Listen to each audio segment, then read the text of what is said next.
Hello viewer. अब में से अगर किसी को बुखार है और साथ में जो अलामात हैं उसमें यह है कि उसे थकावट है, उसके साथ में दर्द है, या उसे नौजिया वगैरह है, या कॉन्स्टिपेशन है, या उसके पेट में दर्द है, या डायरिया की हालत में है, तो वो मरीज़ लेबॉर्ट्री इन्वेस्टिगेशन कराए। अगर लेबॉर्ट्री इन्वेस्टिगेशन के अंदर ये बात ज़ाहिर हो कि उसे टाइफाइड है, दोस्तों टाइफाइड ब्लड के अंदर भी इन्फेक्शन हो सकता है, वो हमारे आंतड़ियों में भी हो सकता है। इसके लिए जो ड्रग ऑफ चॉइस है वो है सिप्रोफ्लॉक्सासिन। सिप्रोफ्लॉक्सासिन हमारे पास सिरप फॉर्म में भी अवेलेबल है, टैबलेट फॉर्म में भी है और इंजेक्शन फॉर्म के अंदर भी है।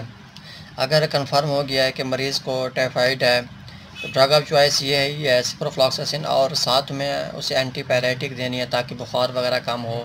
उसमें पैरास्टामोल हो सकता है, इबुप्रोफेन हो सकती है, वांस्टान वगैरह या मेफनामिक एसिड, कुछ भी हो सकता है जिसका किरदार ये हो कि उसने बुखार को कम करना है और दर्द जो पेन है उसको गायब करना है। दोस्तों अगर हम इसकी वजह देखें ये किस वजह से फैलती है, तो इसमें ज़्यादातर पे चांसेस हैं अनहाइजीनिक के, यानी हमारा जो खाना पीना है वो साफ़ ना हो, उसमें माइक्रोबियल कंटेमिनेटेड हो, तो उसकी वजह से ज़्यादा चांसेस होते हैं। जो पानी पीते हैं या जो खाना होता है उसमें बैक्टीरिया वगैरह होते हैं।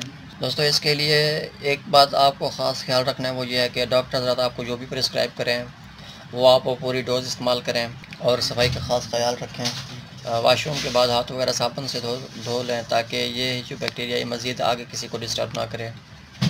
आपको अगर मेरी ये वीडियो अच्छी लगे तो काइंडली मेरी वीडियो को लाइक और शेयर कर दें, मेरे चैनल को सब्सक्राइब कर दें। शुक्रिया, अल्लाह हाफ़िज़।